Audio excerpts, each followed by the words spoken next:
La mort, c'est parmi les choses qui nous humilient tous sur terre. Vous connaissez l'histoire ces derniers temps, des milliardaires ont pris un petit sous-marin. Ils ont décidé d'aller visiter l'épave du Titanic de près. Et tout d'un coup, connexion perdue, ils sont morts, des milliardaires. La mort ne les a pas respectés. Au ciel, il n'y aura pas de deuil, il n'y aura pas de cri. Je ne sais pas si celui qui est assis ici a déjà perdu quelqu'un par la mort. J'ai perdu 2 personnes dans cette église que je n'oublierai jamais. Tu sais, c'est facile de prêcher au deuil des autres lorsque tu n'es pas très touché.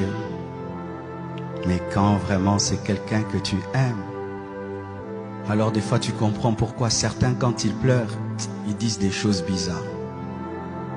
Il y a un papa que j'avais dans cette église, je l'aimais tellement. Quand il est venu, on venait de déménager, on était de l'autre côté, il n'y avait pas beaucoup de papas à l'église. Les gens n'aimaient pas trop prier à la compassion, les adultes disaient que c'était une église de jeunes. Et puis j'ai vu ce homme âgé, 60, 70 ans, avec sa femme. C'était un très beau couple. Ils s'aimaient tellement. Tu sentais vraiment qu'ils s'aimaient. Et en peu de temps, on est devenus très proches. C'était un homme béni, un homme riche, qui pouvait transporter les chaises. Il était tout le temps à mon service. Toujours le sourire, disponible comme un jeune garçon.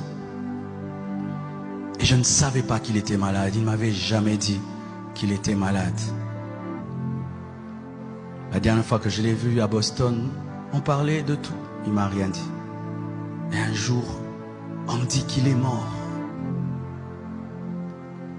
Je vous dis, même le fait d'en parler maintenant, j'ai eu mal à un niveau. Et je remercie Dieu. Je ne vous ai jamais dit, j'étais content d'être à Paris quand on devait l'enterrer. J'avais rien à dire, qu'est-ce que j'allais prêcher ce jour-là? Je ne pouvais pas supporter son deuil. Je ne pouvais pas supporter voir sa femme. Ils s'asseyaient toujours l'un à côté de l'autre. Ils étaient merveilleux.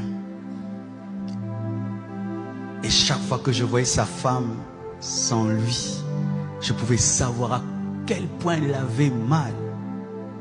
Je me pose toujours la question, ceux qui perdent un homme, une femme, ils font comment? Tu es habitué, elle s'assied toujours là. Ses habits sont là. Son assiette est toujours là. Quand tu blagues comme ça, elle répond comme ça. Comment ces gens continuent-ils à vivre? Vous tous qui avez connu une telle chose et qui continuez à être heureux, vous êtes des champions. Vous êtes des champions. Toi qui as perdu ton père, mais tu continues à avoir la joie, tu es un champion. Toi qui as perdu ta mère et tu continues à avoir la joie, tu es un champion. Toi qui as